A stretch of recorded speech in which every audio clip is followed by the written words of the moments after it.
Shri Guruve Namaha. Shri Chaitanya Manobhishtam Sthapitam Yena Bhutale Swayam Rupa Gadamahyam Dadati Swapadantikam. He Krishna Karna Sindhu Deen Bandhu Jagat Pate Gope Esha Gopika Kantha Radha Kantha Namastute. Tapta Kanchana Gaurangi Radhe Vrindavaneshwari Vrishabhanu Sute Devi Pranamami Hari Priye.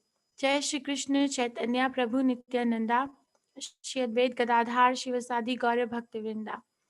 Hare Krishna, Krishna Krishna, Hare Hare, Hare Ram, Ram Ram, Hare Hare. So welcome everyone for Understanding Gita in 18 days, chapter 5 today. So the days are going by very fast. We're already on chapter 5. Let's get started. Chapter 5 is a very nice chapter. And there are a lot of similarities between chapter 3 and chapter 5. Chapter 5 is called Karma Yoga, Action in Krishna Consciousness. Chapter 3 is called Karma Yoga. But here the word action is used, action in Krishna Consciousness. So we pay our obeisances to Shri Radha Govinda. Before we start, I love their jewelry. The pujari who dresses them is from Mayapur. He's from Mayapur and he dresses them as Mayapur deities Radha Madhava dressed. So you will see a lot of similarities. Okay, this is what we did yesterday. Transcendental knowledge about Krishna. What is so special about Krishna? Janma karma chame divyam. And who is Krishna? Transcendental body of Krishna, and how Krishna spoke Bhagavad Gita first to Vivaswan, the sun god. Then sun god spoke to Manu, and then Manu spoke to King Ikshvaku. And then it was lost. Sorry. Then Krishna is the goal of all paths and creator of Varnashrama system. And then Karma Yoga. Sacrifices lead to transcendental knowledge, and summary of transcendental knowledge, where we culminated that Krishna says, to understand this sublime science, we need the help of a guru. So approach a guru. So today we are going to talk about karma sannyasa or karma yoga. Two words are introduced today: karma sannyasa or karma yoga. Okay, and then karma yoga, which is better? Arjuna asked Krishna, which is better? Karma sannyasa. I apologize. Karma sannyasa means renouncing the action. Karma yoga means renouncing the fruit of action. Which is better? And Krishna says karma yoga is better than karma sannyas. And out of the karma yoga, nishkam karma yoga is the best because it frees one from bondage, and how we can get liberated by focusing on the Supreme. I will bring this slide again at the end. This is the first verse. Who wants to chant Vibha? She's here, right? Vibha is here. Ah. Your voice is very, very, very far away. Is it clear now? Yes. Yeah. Arjuna Vacha Sanyasam Karmanam Sanyasam Karmanam Krishna Punaryogam cha samshashi Yachreya Eta Yor Ekam Tanme Bruhi Sunischitam. Thank you. So very important verse. Arjuna Vacha means Arjuna said, Sanyasam Karmanam Krishna. So Sanyasam Karmanam Krishna Punar Yogam Cha Samshashi Yashreya Etayor Ekam Tanme Bruhi Sunishchitam. What is better, Krishna? What is better? First you tell me to renounce the work, and then you tell me to work. Punar means again you tell me to work in devotion. Which one is better? Shreya means better. Etayor ekam. Tell me one which is better. Yes, Shreya etayor ekam. Tell me one which is better. Karma sannyasa or karma yoga. Tanme bruhi sunishchitam. Tell me definitely. Nishchitam means certainly, and sunishchitam means most certainly. So Arjuna said, Oh Krishna, first of all, you ask me to renounce work, and then you recommend work with devotion. Now will you Kindly tell me which of the two is more beneficial. So the question is, how did Arjuna get to this question? What was the talk between the two that it led Arjuna to ask this question to Krishna? Renounce the work or work with devotion? So sannyasa karma or yogam, which is better? So I'm gonna do a recap of some of the things from the chapters we covered, which confused Arjuna apparently. So in chapter 2, Krishna speaks about this. Krishna gives him the buddhi yoga, the knowledge of the bhakti yoga, that you do this bhakti, and in bhakti there is no sin. So so he says, okay, so buddhi yoga, when he uses the word buddhi yoga here, Arjuna thinks that buddhi yoga means inaction, means just inertia, just meditation or studying. That's one place where he gets confused. And then in third chapter, Krishna says in 17th and 18th verse, a self-realized man has no purpose to fulfill in the discharge of his prescribed duties, nor has he any reason to perform such work, nor has he any need to depend on any other living being. But for one who takes pleasure in the self, whose human life is one of the self-realization, and who is satisfied in the self alone, fully satiated, for him there is no duty. So here again he's saying now, self-realized man, not no reason to perform work. Self-realized man has no duty. So again Arjuna is thinking that, oh, Krishna said that, that means that I don't have to work. But in 33, I'm sorry, in fourth chapter 33, again he says, O chastiser of the enemy, the sacrifice performed in knowledge is better than mere sacrifice of material possessions. After all, O son of Pritha, all sacrifices of work culminate in transcendental knowledge. So here again he's hearing Krishna is saying all sacrifices of work culminate in transcendental knowledge. So again he's thinking that everything is ending in transcendental knowledge, everything is ending in transcendental knowledge, everything is ending in being self-realized, and there is no work for self-realized person. This means that I don't have to work. But in the end of fourth chapter, the 42nd verse, Krishna says, therefore, the doubts which have arisen in your heart out of ignorance should be slashed by the weapon of knowledge. Armed with yoga, O Bharata, stand and fight. So did you get the confusion? Second chapter he says buddhi yoga. Third chapter he says self-realized man has no work to perform. Fourth chapter he gives equivocal instructions. Actually, there is no contradiction, but he is thinking. Arjuna is thinking that all sacrifice of work culminate in transcendental knowledge. But towards the end of the chapter, fourth chapter, he's saying stand up and fight. So Arjuna is thinking, what to do? Should I stand up and fight, or should I just culminate every activity in transcendental knowledge and sit down? So that's where the confusion is coming. So this is just a summary of whatever I just showed you. Devotional service is better than dry mental speculation. That's what the culmination or the verdict of Krishna is. Service is better than dry mental speculation. Second chapter, he gets confused because in 11 to 30th verse, he gives jnana, knowledge of the soul. Again, and then disentanglement by devotional service. Third chapter, I explained to you that no duty for a person in knowledge. Fourth chapter, again, he says all kinds of sacrificial work culminate in knowledge. Fourth chapter, but last verse, he tells Arjuna, get up and fight. So, what should Arjuna do? Renounce work or fight? So, this is what Krishna says. Krishna clears the doubt.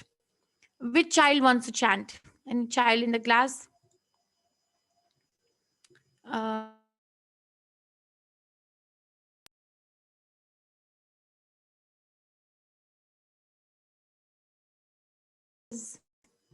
Shri Bhagavan Uvacha Sannyasah Karma Yogascha Nishraya Karav Ubhau Tayostu Karma Sannyasat Karma Yogo Vishishyate.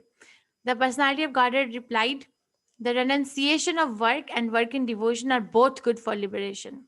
So both are good. Renunciation of work and work in devotion are both good for liberation.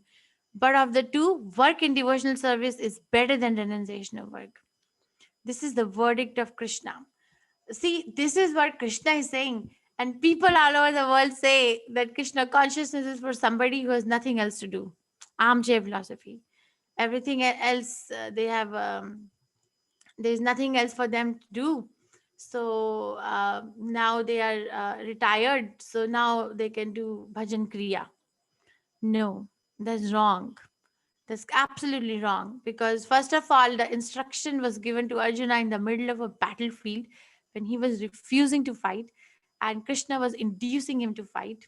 And second of all, Prahlad Maharaj also says in the seventh canto Srimad Bhagavatam, Kamaram Acharit Pragno. So one has to cultivate the science of Krishna consciousness or practice of Krishna consciousness from a, I apologize, from a very young age. Kamaram Acharit Pragno. And Prahlad Maharaj gives a definition of old age according to scriptures. What is the definition of the old age? Because what we know, old age is like maybe when I'm 50 or maybe when I'm 60. Maybe, because 40 and 30 are middle years of one's life. So maybe 60, that's old age. That's what goes around in the world. But what is the definition of old age according to the scriptures? According to Srimad Bhagavatam, how is old age described? Yes, anybody knows? You can raise your hand or any of my admins. What is Prahlad Maharaj's definition of old age? Nobody? Prahlad Maharaj defines old age as any time before death. So that is the definition of Srimad Bhagavatam, any time before death. So anyone can die at any time. Children also die, right? Maybe they should not die, but in Kali Yuga it happens that children die, not in any other yugas. So we say, okay, somebody is 3 year old. What do we say? 3 years old. Okay, already died 3 years. So according to Bhagavatam, according to Bhagavad Gita, um, this has to be done early in life, but because of the influence of Kali, people are manda sumanda mateo, manda bhagya upadrita. This is very interesting actually, because we look at our life with so many decorations, so much glamour. Oh, I have so much education, so much big house, so much wealth, so nice family, so nice clothes, so nice ornaments, so nice society, friendship, love, right? So nice, so nice, so nice. But Vyasadev looks at the people of Kali Yuga. Vyasadev looks everybody, not just one particular planet, or I'm sorry, yeah, not just one particular planet, everywhere. And he writes in first canto, first chapter, 10th verse of Srimad Bhagavatam, Manda sumanda mateo, manda bhagya upadrita. People of Kali Yuga are manda, not very intelligent. They don't have great memory power, and they're always disturbed and they're short lived. That is the vision of Vyasadev. And what is my own vision of my life? This colored glass vision. So therefore, we need a guru. Therefore, if we read this, without Srila Prabhupada explaining it to us or the devotees explaining it to us, I never understand. I remember I read Bhagavad Gita. I could not understand what I just read. I could not, unless and until the devotees explained. And I heard Srila Prabhupada's lectures. Just could not understand, could not relate that what is going on there. So we can get very, very entangled in the flowery language because we don't have an intelligence. We don't have the mind power. Our memory is now in devices, right? We even call it memory device. How much memories this device has. Why? Because we are going away from spirituality. We are go come back to Krishna. Everything will fall in place. Okay, so here Krishna says devotional service is better than renunciation of work. Okay, so everyone who is working, or everyone is working. We cannot say just working in a job is work, but to maintain one's own body, one has to work. We were reading in detail class in the morning today. Disinterested, obligated duties. One has to do routine work. That is also to maintain the body, cook food, clean the body, exercise, and like read the shastra. So anyway, this disinterested obligatory duty. Now this is now Krishna is going to tell us about how should one work. First, he established that working is better than renunciation of work, and then he's telling us what kind of work, because work is also of different types. Should one work to satisfy their own desires, which is called fruitive activity, or should one work to satisfy Krishna, that is called devotional service? So, sorry, this is a story from Krishna book, 10th canto Srimad Bhagavatam. There was this king Riga. This king Riga was very, very um, fond of doing the fruitive activities. So he was always doing some sort of karmakand yagna. So once he was doing such yagna, some sacrifice like that, where for his own satisfaction, and he gave at the end of the sacrifice, he gave cows in donation to the brahmanas.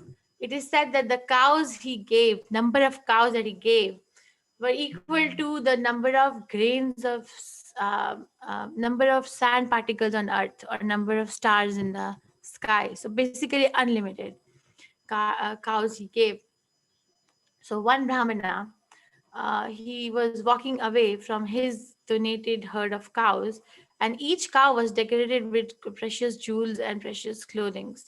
So he was walking away, and what happened that by mistake, one of the cows from his herd escaped and joined the herd, which was not yet given in sacrifice. Nobody noticed, but he noticed.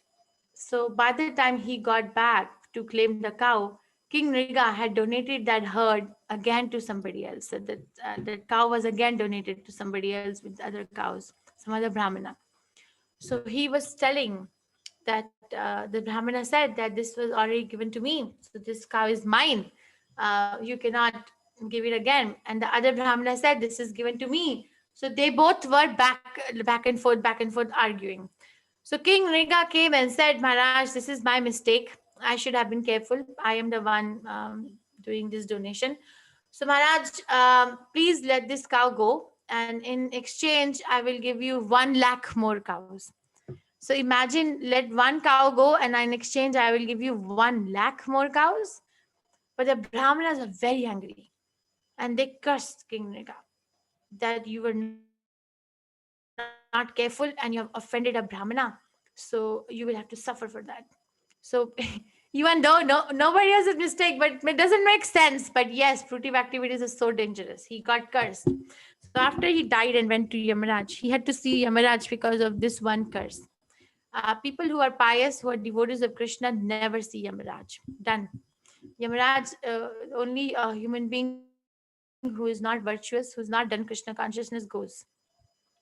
A devotee of Krishna does not see Yamaraj even in the dream. So what happened? He went to Yamaraj, and Yamaraj said, Maharaj, you have a very big lot of pious activities, but there is just one curse. So Maharaj, what do you want to do? Do you want to suffer for the curse first, or do you want to enjoy the opulence of your pious activities first? So he said, I want to suffer first. So the suffering was that he had to become a lizard in the well for thousands and thousands of years. So he was a very big lizard, and the well was not very deep also. But interestingly, no one can get that lizard out of the well. Once after many thousands of years, the park where this well was, Krishna and his family went for picnic there, and Krishna's son saw this lizard inside the well, and they tried to get it out, but it could not. So Krishna's son called Krishna. So Krishna had to come, and Krishna picked up the lizard with his left hand, like it was nothing. So King Riga confessed to Krishna that fruitive activities are so dangerous. One thinks that by doing fruitive activities, one will avoid any sinful repercussions. But here I am. I had to wait thousands of years for you to come and deliver me. Okay, so King Riga was fond of performing fruitive activities, sacrifices, and charity. One mistake he did by dissatisfying two brahmanas, and he incurred sinful result to become a lizard for a very long time. He was delivered by Krishna, and then King Riga confessed the futility of fruitive activities. Therefore, devotional service is only auspicious activity for the soul. That is why it said, do an activity for Krishna. And this is Rupa Goswami Prabhupada's verdict on who is a real sannyasi. Proper understanding of renunciation. Because the common understanding of renunciation is one who has renounced everything material and has gone to the Himalayas and is sitting over there. Right, but Rupa Goswami Prabhupada gives another definition. Prapanchikitaya buddhya hari sambandhi vastuna mumukshibhi parityago vairagyam falgu kathyate. When persons eager to achieve liberation renounce things related to the Supreme Personality of Godhead, thinking them to be material, their renunciation is called incomplete. So somebody says that, oh, this Jagat is mithya, Brahman is satya. Let me go. Let me just renounce everything. And then there is another person who says, this Jagat is not mithya because Krishna is not mithya. That's Vaishnava philosophy. This world is temporary but not false. It's temporary, and whatever is there in this world is a property of Krishna, so it should be used for Krishna. Like when Prabhupada was in Germany, he was asked, generally our understanding of a sannyasi is that the sannyasi is very living in jungle and is not in general interacting with the people. But we see you that you're traveling in airplanes and you have big temples and you are pampered by your disciples so much. So how do we understand that? So Prabhupada said, why not? Why not? Everything belongs to Krishna. Earth, water, fire, air, ether. We will study. Krishna says, Bhumi, Apollo, Anayor, Vayur, Manmano, Buddhi, Revacha. So all these earth, water, fire, air, ether, of which all these things are made of, belong to Krishna. So why not serve Krishna?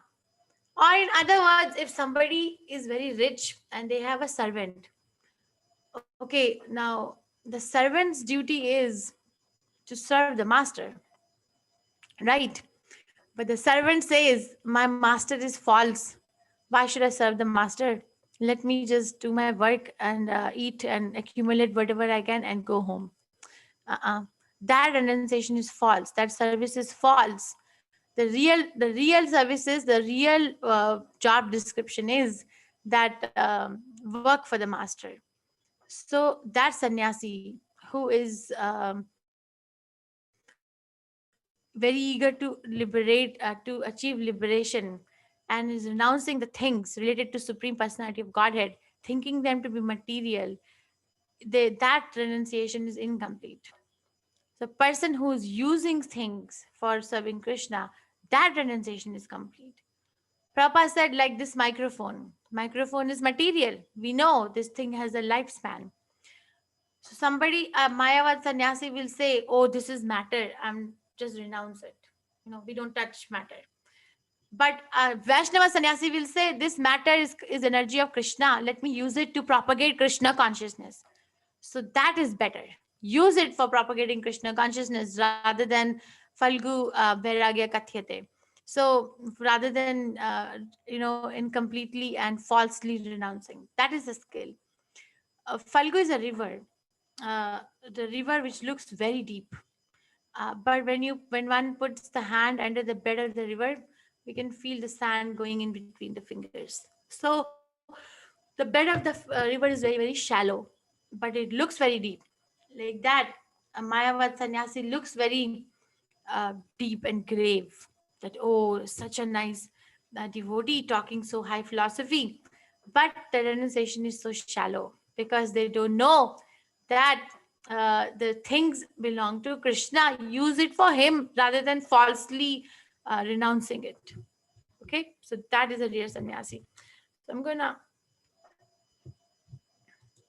So far what we discussed is Krishna. Arjuna is asking which is better, karma yoga or karma sannyasa, and So Krishna says, okay, you tell me before I say what Krishna says. So far, what we discussed. Because if you understand this, the rest of the chapter is easy. What is better, karma yoga or karma sannyasa? Work in devotional service or renounce the work? Renounce the karma. Karma sannyasa means take retirement, renounce the work. Which is better in Krishna consciousness? Yes, raise your hand. What did I just say? Which is better, karma yoga or karma sannyasa? Okay, Savita Goyal Mataji. Yes, Mataji. Which is better? Hare Krishna Mataji, Karam Yoga is better. We should work, we should use each and everything which is the property of Krishna first for Krishna, and then we can use it. Just like we are preparing food, so first we offer that food to Krishna and then we eat. So everything should be done in that way only, Okay. according to Thank you. me. Yeah. Thank you. So, Chaitanya Poludasu. I apologize if I didn't say your name properly. No, Yes. that's correct. Chaitanya, my name is Chaitanya. So the same answer, whatever she told, I wanted to tell the same thing. So, Karma Yoga is better? Yes, yes. Okay. Thank you, Mataji. One more person can. Thank you for raising hands, everyone. Rama Seshu. Yes. Which is better? Karma Yoga or Karma Sannyasa? You can unmute yourself, Rama Seshu. There's some problem. Yes. Mataji, I too think Karma Yoga is better. Okay. What does Karma Yoga mean? And rest of you, you can write to me in the chat. Yes. What is Because Karma Yoga? Karma Yoga is when you're doing service for offering it to God, offering it to Krishna. Very nice. Thank you, Mataji. Very nice. So thank you for being present in the class. So Gnesa Nitya Sannyasi Yona Dveshti Na Kangshati Nirdvando hi Mahabaho Sukham Bandhat Pramuchyate. One who neither hates nor desires the fruits of his activities is known to be always renounced. Such a person, liberated from all dualities, easily overcome material bondage and is completely liberated. Oh, mighty armed Arjuna. So this is a very nice verse. What is bonding a living entity? What is bonding? The dualities. What is the duality? Duality means two. I want something and I don't want something. That is two.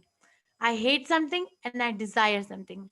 I am lamenting the loss of something and I'm hankering for the gain of something. I am feeling cold, so I'm feeling hot. So these dualities are bonding. And where does these dualities come from? The dualities come from mind. The duality is a function of the mind, not the soul. Okay. So Krishna says that one who is able to overcome these dualities can easily overcome the material bondage and is completely liberated. Almighty Arjuna. So how can we overcome the dualities? By just working for Krishna. For example, if somebody has gone to a restaurant, okay, now they order a menu and the waiter, the server, brings the menu and the guest likes or does not like, but is the waiter affected? Is it waiter's mistake? Whatever food has been brought to the customer is good in taste or not good in taste? Is he's just or she's just doing its duty, but is he affected? Yes. Um, who's going to tell me? Is the waiter or the server affected uh, by the taste of the food that they are serving to the customer? Meeta Thakkar Mataji. Yes, Mataji. You can unmute yourself. She's having problem. Prachi Sharma Mataji. Yes, Mataji. Hare Krishna Mataji. Hare Krishna. The waiter is not affected because he has not prepared that food. The cook is affected. So that is another thing who is affected. But yes, so waiter is not affected. Thank you. So waiter is just doing his duty. So that is what happens when we work for Krishna. We just work for Krishna, like a waiter is serving, and then we're not affected. That is called akarma. Okay. So so what does Krishna say? Ultimately, oh Krishna. Renounce result and not the action. The renounce the result of the action, but not the action. That is the secret of Krishna consciousness. So this is another story of Haridas Thakur Prabhupada. Srila Haridas Thakur was a Namacharya. Nam Acharya means that he was expert in chanting Hare Krishna Mahamantra. Hare Krishna Mahamantra has 3 phases of chanting. One is Nam Aparad. One chants the holy name with the offenses. And then when it becomes a little bit offenseless, then it is called Namabhas, the chant without offenses. And beyond that comes the Shuddhanam. So Haridas Thakur Prabhupada was chanting Shuddhanam. And the local Qazi got very envious of Haridas Thakur because renunciation is an opulence and it attracts other people. We are only attracted to 6 things in this world, and renunciation is one of them.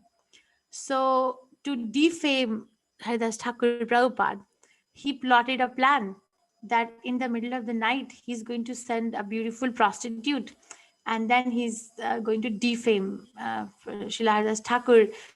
Then he's going to say that this person behaves like a very big renunciant, but see what he's doing. So he sent Maya Devi in the form of a prostitute, a very beautiful girl. She comes in the middle of the night. And Haridas Thakur Prabhupada, so sees her. Haridas Thakur Prabhupada says, "Yeah, sure. Why don't you please sit down? Because I have taken a vow of chanting 3 lakh names a day. So I have few more names to chant, and then I will talk to you. We'll talk."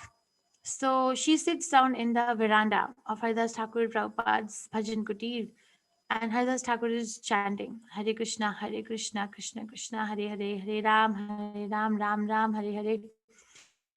So whole night goes, and the dawn breaks, the morning breaks. So she goes home. So next night she comes again, and she says, Haridas Thakur Prabhupada said, "I am so sorry. Yesterday I couldn't talk to you because I had so many rounds to chant. Do one thing. Today I'll chant very quickly. Then I will talk to you." So again, the same thing happens. He's very absorbed in chanting. She's sitting and listening. Again, the morning comes. Again, she goes back. Then she comes for the 3rd night. And Haridas Thakur Prabhupada said, "Today, definitely we are going to talk."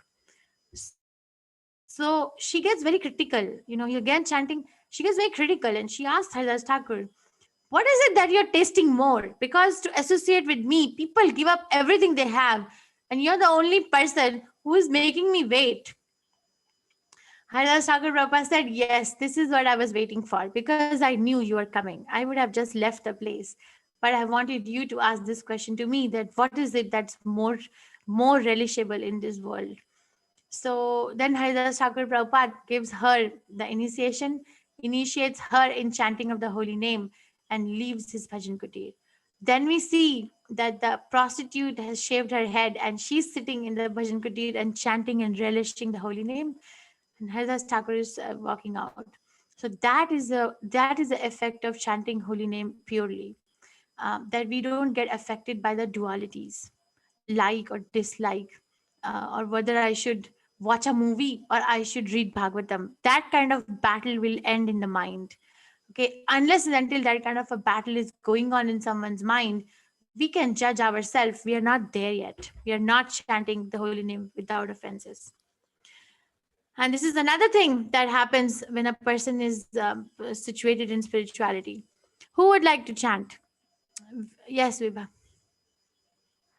ब्रह्मणि अधया कर्माणि सङ्गं त्यक्त्वा करोति यः लिप्यते नास papena padma patram vivambhasha.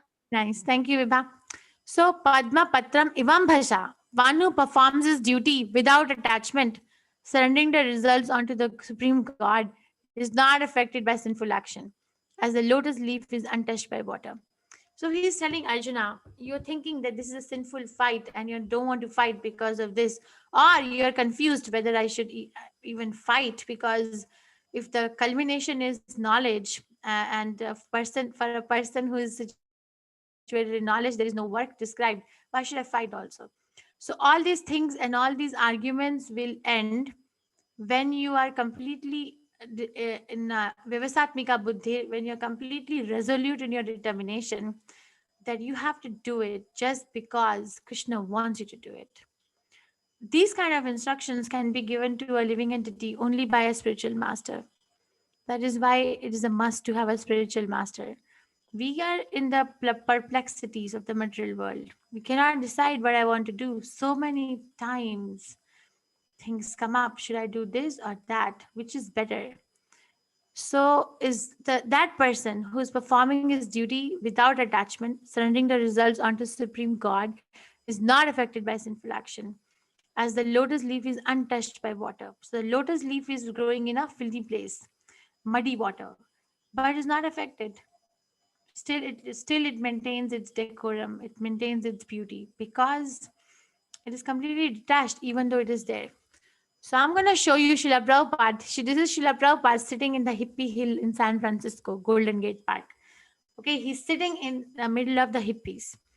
Now tell me, because he's sitting in the middle of the hippies, is he affected because he's associating with the hippies? Has he lost his platform or his status of being a sannyasi or being a servant of Krishna? Let's see.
Can anyone say that because Prabhupada is sitting in the middle of the hippies, he has become less of a sannyasi because he's not sitting in the middle of the Himalayas alone? Can anyone say that? No, Mataji. No, right? Naga Ratna KR. Yes, can you say that? Yeah, he's just like lotus flower. He's sitting in the middle of the dirty people, but he is Krishna conscious. So he's very pure. Yeah, that's what we will learn from this video. Thank you. Yes, so Prabhupada is not affected. In fact, he's giving association to other people so that they can become Krishna conscious. Okay, so how does that person who is situated in the self look like? What very glamorously the word humble is used in today's world.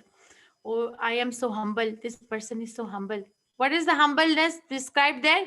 Basically, I am so peaceful. I don't even know what humble means in material world because I am so peaceful. I am so humble. If somebody scolds me, I don't retaliate. That is what the most common definition of being humble is in this world. No. Shastras describe humble something else, okay? Vidya Vinaya Sampanne. Brahmane Gavi Hastini, Suni Cheva Sobhakave Cha, Pandita Sama Darshina. A humble sage by virtue of true knowledge sees with equal vision a learned and gentle Brahmana, a cow, an elephant, a dog, and a dog eater. So that person is humble who by virtue of the knowledge sees with equal vision all these things. A learned Brahmana, a cow, an elephant, a dog, and a dog eater. They see equal. They're equal. Why can they see equally? Because they don't see the body, they don't see the dress, they see the Paramatma. We cannot, we cannot fanatically copy them. We cannot just say, oh, then I have to see the soul in everybody. That's a gift from Krishna. Krishna decorates the devotee with that decorum. But whoever has got that gift, we should understand that that person is humble. I am not humble because I see the duality. I see cat as a cat, and I see dog as a dog, and I see dog eater as a dog eater. Okay, I don't see them equal.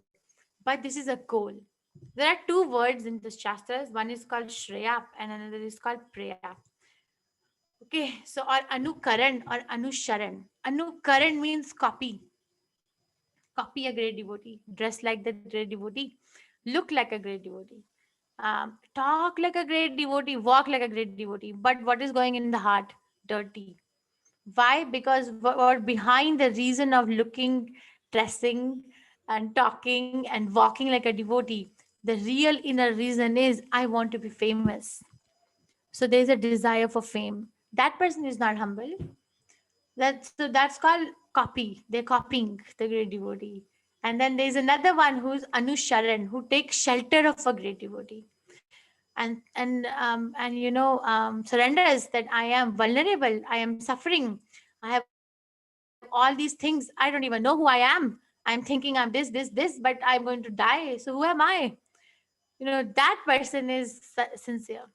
Okay, so we have to be very careful because Krishna consciousness is not for anybody who is dishonest. And dishonesty starts from self. It starts from oneself. I am being dishonest to myself first, and then I, project this dishonesty to the whole world. That person never becomes Krishna conscious. Cheating. We can never cheat Krishna. Krishna is a bigger cheat. What is it? Hiranyakashipu wanted to cheat Narasimha.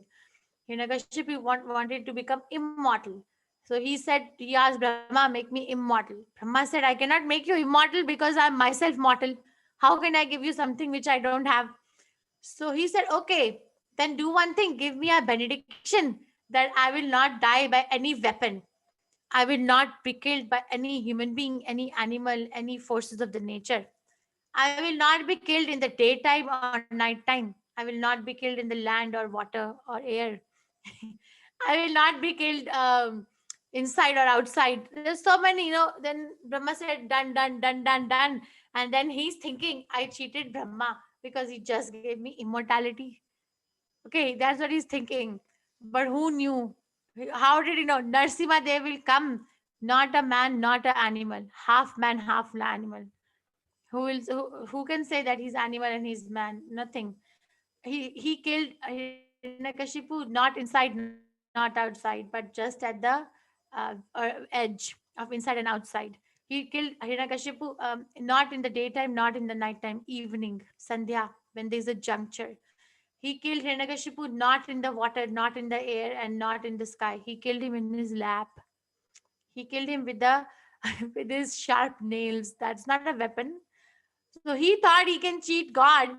He did not know that Krishna is a bigger cheat.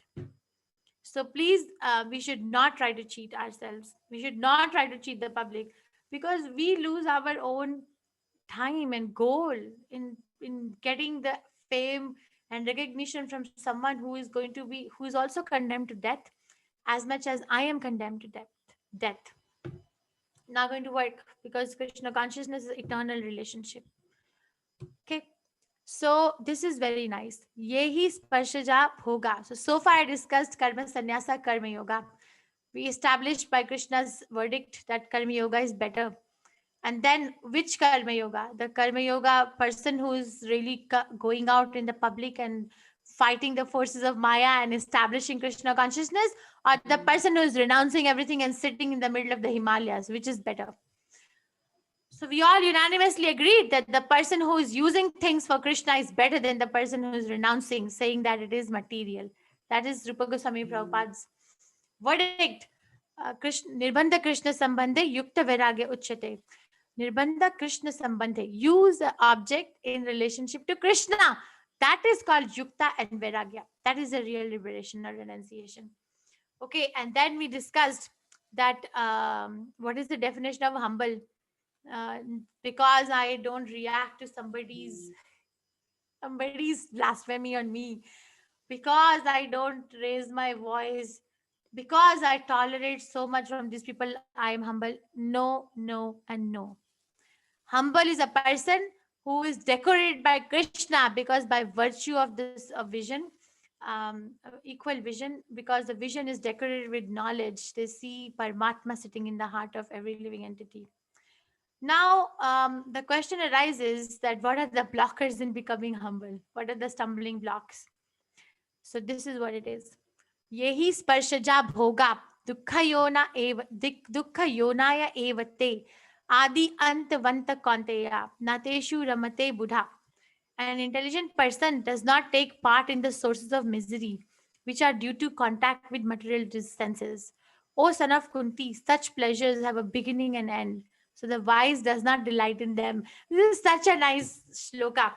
Yahi sparshaja bhoga. So duality rises in one's existence by touch of the senses and sense objects. Very easy. Like in second chapter, Krishna says, Matra sparshastu kantaya sitoshana sukha dukkadaha. It is merely by touch, Arjuna, that we feel sad or happy. By touch only. Prabhupada gives example of water. Water is water, but it is the touch of water which in the hot weather makes it pleasing. The same water in the cold weather makes it discomfort. Sorry. So water is water, but it is a touch of the senses with the sense object that gives rise to these feelings. So some prasaja bhoga. So means that touching of the senses and sense objects. Bhoga gives rise to dukkha yonaya evate, begins. The miserable life begins from there. If I think, oh, I will go to a pub on Friday night and drink wine, new flavors of wine are coming. I'm going to drink wine. So minute the wine touches my tongue, my misery starts. I am thinking I'm going to enjoy, but according to this verse, dukkha yonaya evate, some sparshaja bhoga. Some sparshaja bhoga matlab the senses are getting touched with the sense object and the miserable life starts. Because adi anta vanta kantaya, adi means beginning, anta means end. Because these things have a beginning and an end. Nateshu ramate buddha. A person in knowledge does not take pleasure in all this. And I will give example. Okay, this is moth. In moth, sense of sight is very prominent. They have a very keen sense of sight, so prominent that they want to get attached to the object of the sense. The sense of sight, the object of the sight is light, right? If I have an experience after the rain, when there is when there is a bulb, all the moths in groups want to go and attach to that bulb because the sense of sight is so prominent. But what happens? The poor moth touches the hot bulb and gets fried and dies. So death, very lavishly running towards the death. That's sense of sight. Now let's look at sense of hearing. In a deer, sense of hearing is very prominent. A deer is caught by a hunter by playing a flute. So a hunter plays a very nice flute music, and the deer is attracted because ears are now getting in touch with the sense of hearing is getting in touch with the object, the music. So goes and then gets trapped, dies. And the sense of smell is very prominent in a very small bee. It's looking where is a very nice fragrant flower where I can collect nectar from. So goes in the evening when the flower closes, the bee gets trapped and dies. Sense of taste is very prominent in a fish. Fish is living in the water. There's so much food. But poor fish, when a fisherman throws a bait with the food hanging in it, it gets attracted, goes to taste that food, even though there is so much food lying around, goes to eat that food and gets trapped and gets killed. There's Adi Antavanta Kanteya. And sense of touch, such a big animal, elephant, so powerful. But what happens? How is the elephant caught? The hunter trains the she elephant to allure this hero. Okay, so the she elephant goes and allures him, and he's running behind her. And the hunter has laid down a pit covered by the branches. So the she elephant is trained to go around the pit, but he does not know. He's running behind her, and then he falls down, gets trapped. So in animal kingdom, one sense is prominent. Animals have just one sense which is prominent. Okay, so and we can study from this that how trapped it becomes. But in a human being, all the senses are prominent, all of them. My Guru Maharaj says senses can and mind can either be a servant or serpent. So if a mind is uncontrolled, it is a serpent. It's a venomous serpent, poison filled.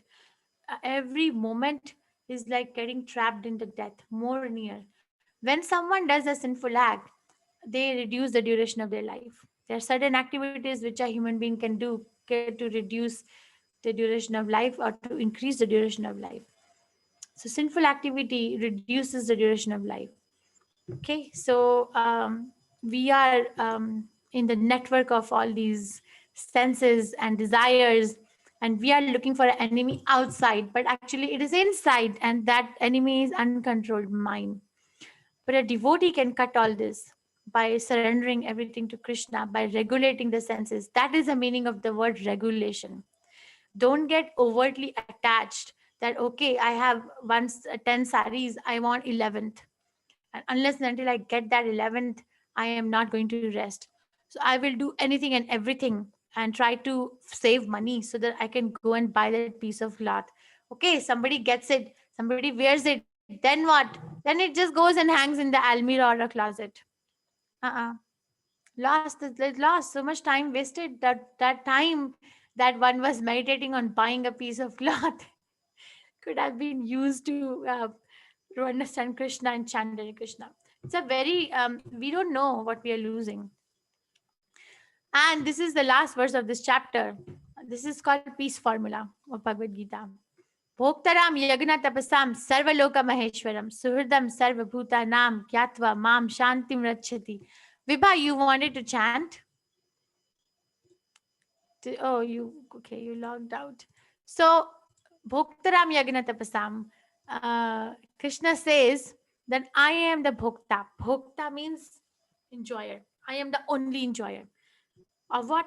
Yagna and tapasa. Of all the sacrifices and all the austerities that one is performing. Who the Krishna is the enjoyer of all the sacrifices and all the penances that one is performing. But sacrifice and penance done by who?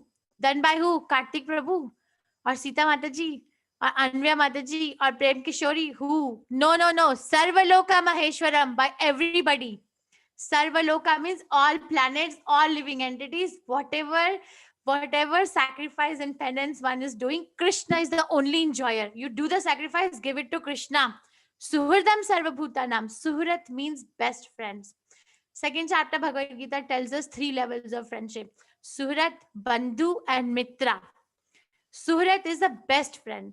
Krishna says, I am the best friend of who? Sarvabhutanam, all living entities. He's not talking about just human beings, every single living entity. Krishna says, I am the best friend. Kyatva mam shantim rachati, one who understands this, that I am the only enjoyer of all the sacrifices and penances done by every single living entity across the universe, and I am the only best friend of all the living entities, only gets peace. Kyatva mam shantim rachati. That person only gets peace. Everybody else is just showing off. Prabhupada coined the word show bottle spiritualism. Unless and until a person has Krishna in their life, there is no peace. There is no peace. According to Krishna, there is no peace. They may look like they're very pious. They may look like they're very, down to earth or whatever, but they have a hankering. And what is the hankering? that their detachment is another side of an attachment. They want to be famous in the heart as a detached person, as a pious person, which is nothing but another side of an attachment only. Okay, but a person doesn't care. Prabhupada, study his life. He's minute to minute walking, going all over the world to talk about Krishna. He doesn't care whether people think of him as a renunciant or people think of him as a hyperactive sannyasi. He doesn't care. What he cares that Krishna is satisfied, that he is in peace.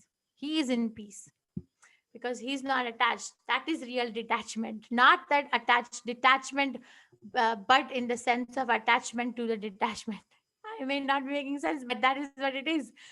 The stage is knowing me as the ultimate purpose of all sacrifices and austerities, the supreme lord of all planets and demigods, and the benefactor and well-wisher of all living entities, attains peace from pangs of material miseries. Every other attempt to attain peace in this world is falgu vairagya kathyate. So falgu vairagya is a false renunciation. False. Okay, so this is what we did today. Karma sannyasa or karma yoga. Krishna, tell me which is better. Yashreya. Yashreya means which one is better? Arjuna asks. Krishna says karma yoga is better than karma sannyasa. Second to sixth verse. Karma yoga vishishyate. And then he says nishkam karma yoga is better because it frees one from bondage. Means work for Krishna. Don't work otherwise. We can do everything. We can have in Rupa Goswami Prabhupada's Bhakti Rasamrita Sindhu, there is an analogy given that some people say, oh, that means that I have to become a sannyasi. No. Um, uh, as we are standing on the bank of an undisturbed river, um, and somebody throws a stone, so there are ripples formed, right? But the center is one. There's one center, and then there are one circle, smaller circle, bigger circle, then bigger, bigger, bigger. Like there are so many circles, but there's one center. Like that, we can have Krishna in the center and a family around Krishna, a job around Krishna, a career around Krishna, a life around Krishna. The goal of life is Krishna, but the center has to be Krishna. Come back to the center. That life is better. But a life where there are so many circles which are overlapping. Somebody wants a life. Somebody wants to get married. Okay, for their own sense enjoyment. Somebody wants to have a career. Okay, and with their own sense enjoyment. So the centers are scattered. That's what Rupa Goswami Prabhupada explains. That don't live a life like that. Why? Because that's not going to give peace, and you're going to lose the focus. So kurvan apina lipyate. That person is not affected, as the lotus leaf is not affected. So liberation by focus on Supreme, 17 to 29. Kyatva mam shanti rachiti. That person alone gets the peace, the ultimate peace, who is focusing on Krishna's satisfaction and working, not just sitting. Okay, so I have been reading the messages. Some of you are having a lot of problem in the quiz enrollment. So please go through your messages before you post, because we have been posting troubleshooting guides and videos to help. Please try all those steps before you tell us. It is very easy. Yesterday, I showed my team. We have around 11,000 people who have enrolled in Teachable already. So people are enrolling. It will work. If you already have an account from previous classes and you want to enroll again, then you have to make a new email ID, because Teachable is not going to let you enroll once again for the same email ID. I do have some emails to reply, but I have caught up on many. But you can email me on ujenglish20@gmail.com if there's a question. Okay, I have a question for all of you. Let's do this. And I want to show one video before I take up your questions. Mataji, one more request. Please Yes. ask devotees not to message the admins privately, because we will not be able to take up private chats, because I have been getting so many private chats from yesterday evening. They have been. Is because we block the chats after certain time, so they don't know where to go. Right. I think that is the problem. So They can wait till next day. We have told them, right? It will be opening every day between this time, so they can wait.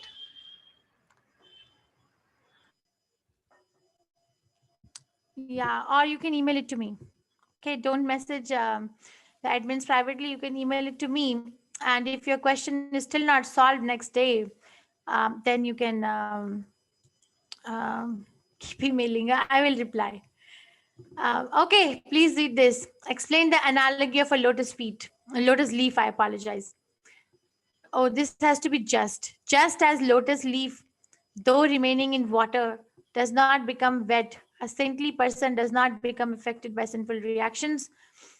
We have difficulties in enjoying in this world, just as we get cut by thorns while plucking lotus.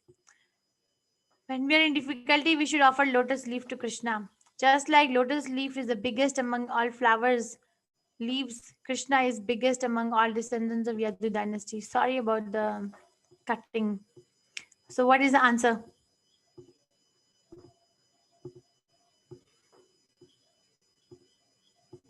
Okay, so people who are logging in from mobile devices may have a hard time in quizzing because I have seen it in my previous batches that they can't see sometimes. Okay, so I'm going to share the result. So only one person, just lotus leaf is the biggest among all lotus leaves. Krishna is biggest. No, that's not the meaning. Analogy of the lotus leaf in this particular verse, 5th chapter, 10th verse is this, that just as a lotus leaf, though remaining in water, does not become wet, a saintly person does not become affected by sinful reactions. Okay, so I have one more question. This should be okay. As per Shloka, Bhoktaram Yagna Tapasam, Krishna is the, verse 59, verse 29 of chapter 5. Teacher of even Brahma, give pleasure to Mother Yashoda, only enjoyer of all sacrifices and austerities, most expert in doing yagnas and Ashwamedh yagna, like Ashwamedh yagna. What is the meaning of this according to this particular verse? You have to look, you can look at the verse if you have Bhagavad Gita with you. Or I can show you the verse.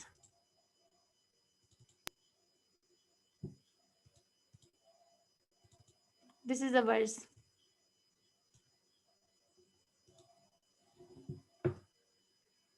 You have to answer according to this particular shloka. Okay, then when there is the shloka written in the bracket, the answer has to be in according to this particular shloka, not anything else. So according to the shloka, what is the meaning of Bhoktaram Yagna Tapasam? All right, so I'm gonna share the results with all of you. 81% of the class has answered only enjoyer of all sacrifices and austerity, which is the right answer. Teacher of even Brahma, where does it say? According to the verse, the sages knowing me as the ultimate purpose of all sacrifices and austerities. That is what it means. Bhoktaram yagna tapasam. Bhokta means enjoyer of what? Enjoyer of yagya and tapasa. So yagya is the sacrifice, tapasa is the penance or austerity. But sacrifice and austerity done by who? Sarvaloka Maheshwaram. All the living entities all over the universe. I am the only enjoyer. That's what it means. It does not mean that teacher of even Brahma. It doesn't say. Most expert in doing yagnas like Ashwamedh yagna. Why Krishna has to do any yagya? Krishna is God. Krishna just enjoys the result. He doesn't do it. He just enjoys. Okay. Okay, I do have one video of Srila Prabhupada that I want to show. And then we will take up your questions for some time. Krishna never forced him to accept the teachings of Bhagavad Gita. He gave him independence. Now whatever you like you can do. And he agreed. Yes, now my illusion is over. I shall act, as you say. The same independence. Yeah? This is in the 18th chapter. Thus I have explained to you the most lengthy Sanskrit. Yeah. Iti te jnanam akyatam guya guyataram maya virishyayata asheshena yate chasi tatha kuru. Thus I have explained to you the most confidential of all knowledge. Deliberate on this fully and then do what you wish to do. Yeah. Now, if you say, why this soul should become so foolish?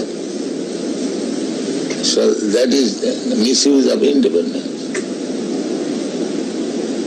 An intelligent father has got intelligent son, but sometimes he becomes a fool.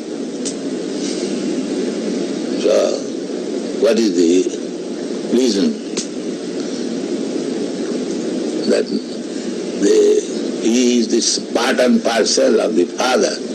He should have become exactly like the father, but he does not become like the father.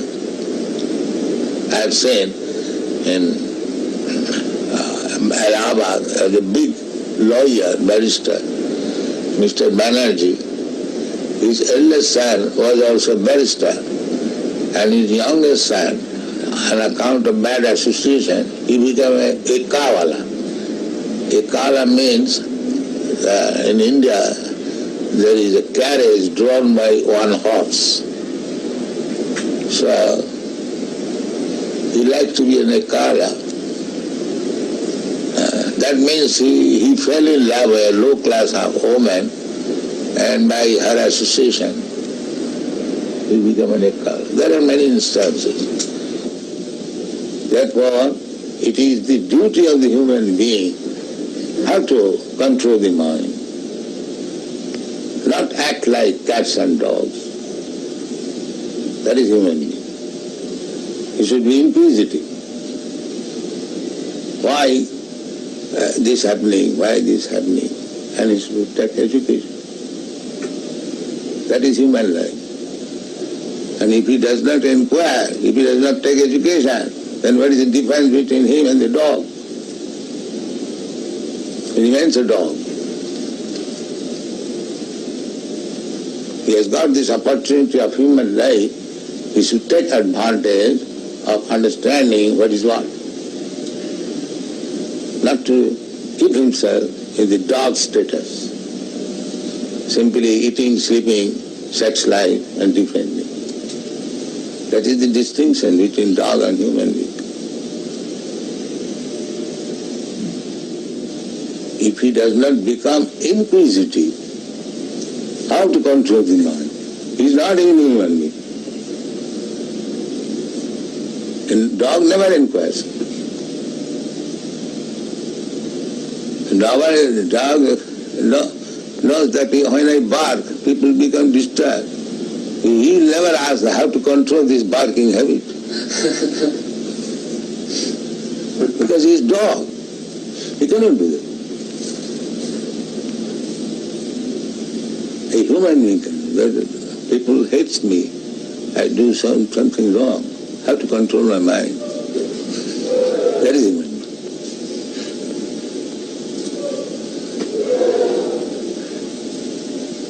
That is the difference between human being and dog.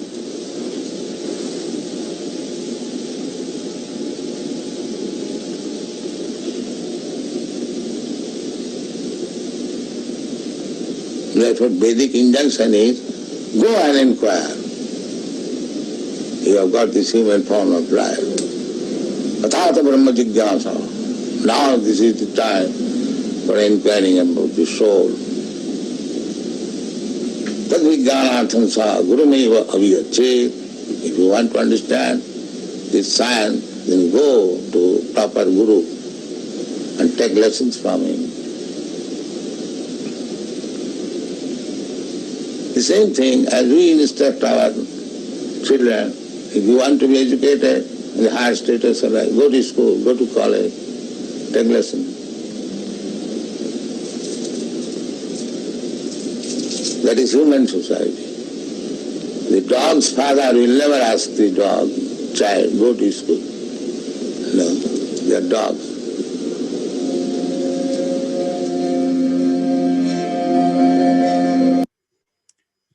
Okay, so that is the importance of the human life from the Acharyas himself. Okay, Kartik Prabhu, Sita Mataji. So, 2 breakout rooms for 5 minutes. Okay, Mataji, and then I'll bring all of you back. Whoever is staying back, if you have a question, you can raise your hand and I will request you to unmute. Hare Krishna. Kumar, Hare Krishna, Anvaya Mataji. Kartik Prabhu, you're here? Yeah, Anvaya Mataji is here, Mataji. Yeah. Then can you go to room 1? Is it possible? Sure, Prabhu. Thank you, Mataji. So, thank you, Prabhu. I'm also there, Radhika here. Okay. Hi, Radhika. Hi. Yes, please go ahead with your questions.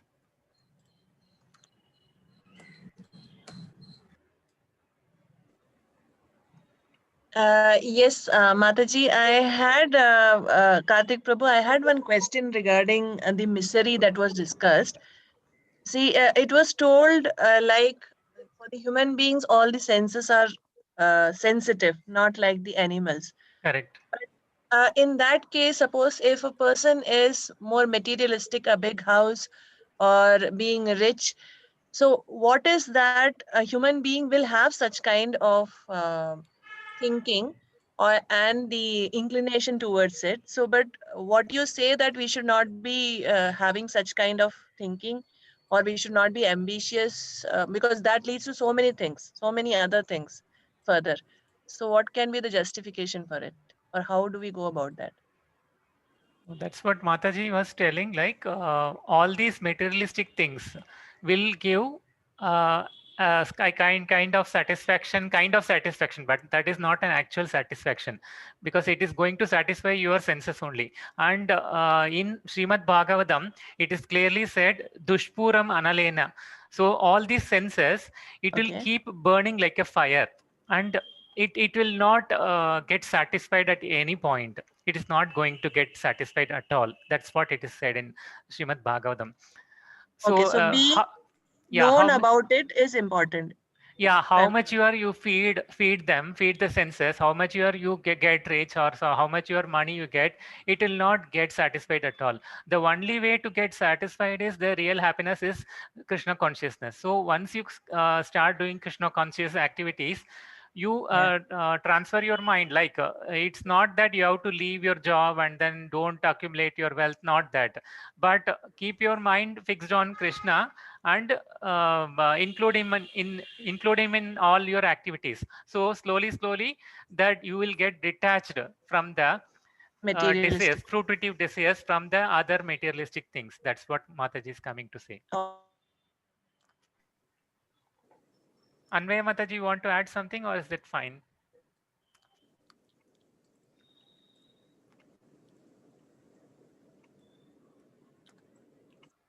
Okay, she is not there. Hare Krishna, Prabhuji. She is there, but it is muted.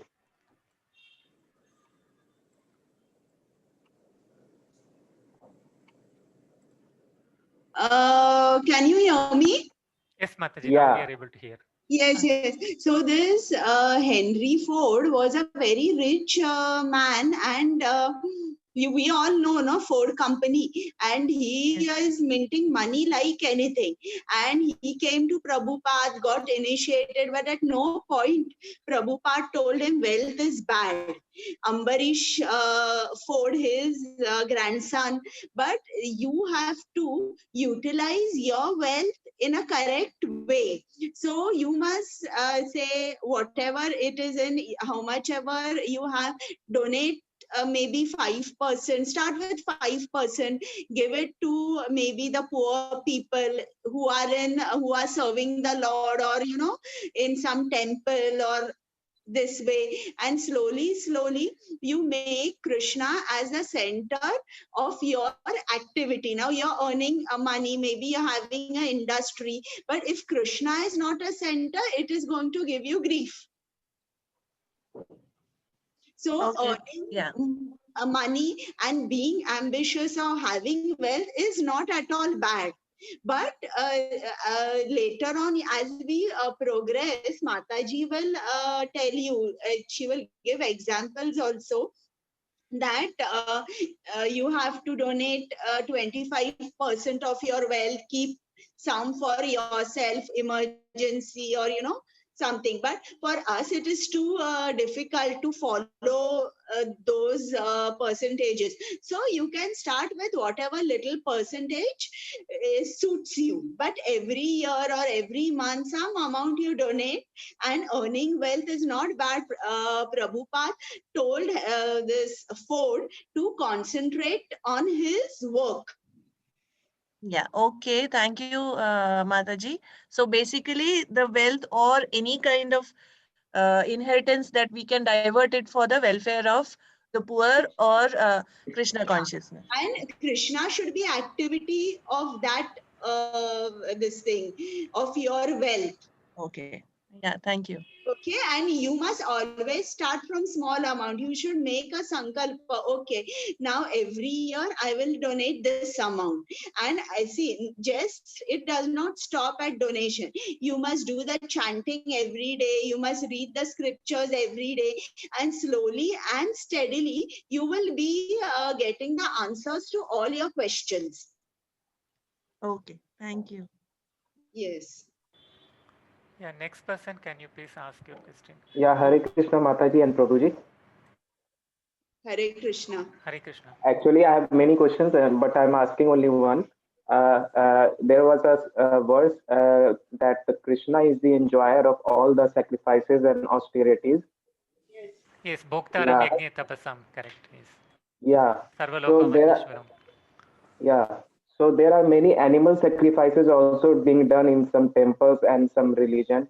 So is he also the enjoyer of the animal sacrifices being done? No. Actually, animal sacrifices is forbidden in this age of Kali. So Mataji will be giving you the Shastric citations for those. Animal sacrifice is not at all recommended in this age of Kali. Oh, So, is it written? Is it written in the Bhagavad Gita that animal sacrifices is not? Mataji, yes. Mataji will be giving you the Shastric reference in the coming chapters. So it is not recommended. Animal sacrifice or any kind of killing the animals. It is not at all recommended here. And Krishna does not enjoy all those things because he does not want. He's residing in every living being as the Paramatma. He is living in each one of the soul. Within the soul he is there, so he does not want any torture or any kind of killing of any living being in this world. Okay, but in the 5th chapter, 29th verse, it was written that he is the enjoyer of all the sacrifices and austerities. Sacrifices means like the yajna, yoga, and even the japa sacrifice that you are doing, it is a sacrifice actually. In this age of Kali, only Nama Sankirtana is the recommended way of sacrifice because we don't have the austerity to do the yajna or tapas like the Satya Yuga or Treta Yuga. People don't have that much life also, not that much sincerity also, and to do all those things. So that's why Nama Sankirtana, just by chanting the name of Krishna, Hare Krishna Mahamantra, and following the 4 basic principles, you will be able to attain the liberation. Can Okay. I just add 2 more sentences, Prabhuji? Sure, Mataji. Yeah, this animal sacrifices, it was done by the Brahmanas in maybe Satyug, a little bit of Treta Yuga. But there, the main aim was that the animal should be liberated. He should not come back again. And the Brahmanas who did this sacrifice had, see now in the chapters that will come, she will tell you what are the 9 qualities of the Brahmanas. Honesty, tolerance, knowledge. There are many qualities. So these Brahmanas possess those qualities by which they did the sacrifice and the animal was liberated. Now in Kali Yuga, there is no Brahmana. We are all Shudras.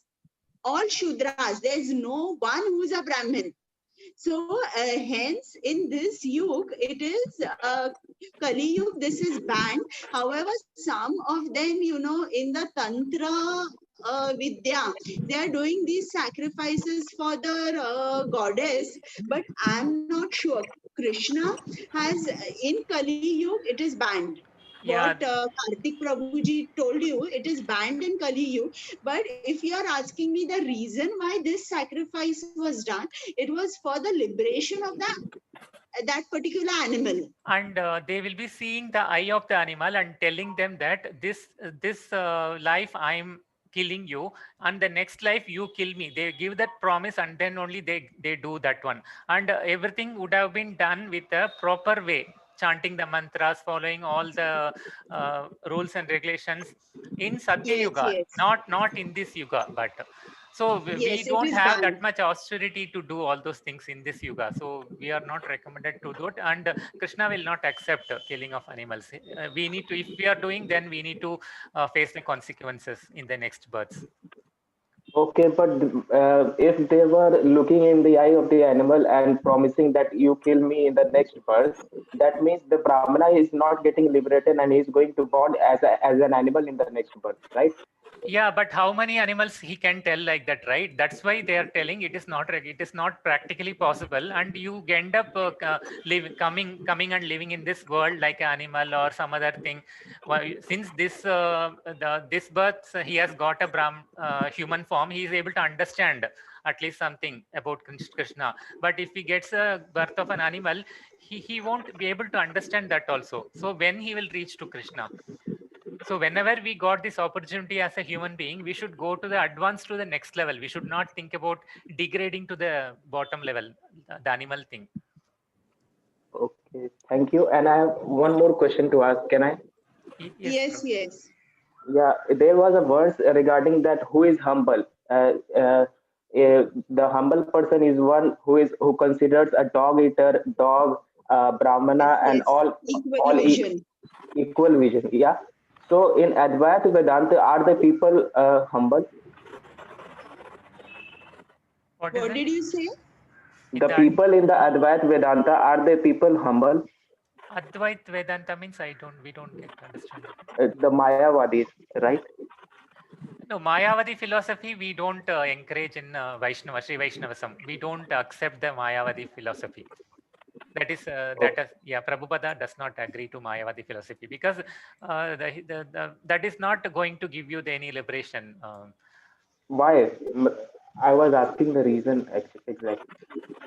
See, Mayavadis, they see everything as energy. Okay. Whereas Krishna, he has said that this personal form of mine. That's what she wants. No recognition, ma'am, Mataji. Mataji, you're talking in the material way, I'm talking in the spiritual way. So we are not on the same page. Right. So you're talking that Prabhupada is not interested in anybody's bank balance or material qualification. He is not saying that a woman can never be a educated woman and she may not be a CEO of a company or whatever. He's not saying that. He's talking about the psychological makeup of a woman. He is not demeaning it. He is requesting the society to protect her so that she can give rise to a nice dynasty which is Krishna conscious. If you don't protect her, then she is prone to be exploited. This is happening in Western countries. I am sitting in America. You come here, more than 50% of the public is dependent on public assistance. Why? Because no concept of marriage in most of the houses. Man and woman stay together. Woman gets pregnant. Man is not obliged. He's not married. He leaves. Then the woman is left behind and she begs the government, give me food, give me paycheck, give me public assistance, give me medical insurance. So she's a beggar now. She's left as a beggar because she was exploited. And she has now this child who was unwanted. Okay, but the same woman, if she was married and had an able husband who can take care of her, who can give her shelter, how nicely she can nurture the whole family, right? I agree, Mataji. Well, my question may be out of material, but why she always needs someone to recognize her? Why she always needs protection, a name of her husband. Why she can't alone be the devotee of Krishna like Meera was? Why she needs a Krishna conscious husband? She can also preach Lord Krishna by herself like Meera was doing. She can. I'm not saying she cannot, but that will be an exception. Prabhupada is talking about general. General makeup is, why does a mother always wants to get her daughter married? Why does it just not leave her in the society? Why does this? Why questions Well, are very hard questions to because answer. this is the society created by people, not by the Well, that is the society's thinking. The society has made this kind of system or the situation where women always needs to be protected. She needs to get married for the protection, for the good husband, for giving birth to good dynasty. Why? Always open the ladies to do all kind of duties, all that kind of duties. they can if they have a spiritual master and the spiritual master is training a woman, then she may not marry. That's fine. We have some matajis who have never married in our organization. They can, but it is difficult. The psychological makeup is such that the woman will never be happy. Not never, but it will be hard for them to be happy if they are not connected to a family. It will be harder. For a man, a brahmachari, it's not so hard. But psychologically, she's like a child. Child is always looking for support. I did not create it. It's given by nature. But the answer remains the same, no matter how, in what direction or in what way you ask me. Mataji, maybe that may be a personal question from my side. Do you believe in that kind of system? Mataji, we are trained to talk that we're not a society of opinions. Okay, Right. so we're a society of shastric evidences. The shastric evidence is this, then I have a daughter and I do dream about getting her married to a nice boy. So I do believe in it. Thank you, Mataji. Thank you. Hare Krishna.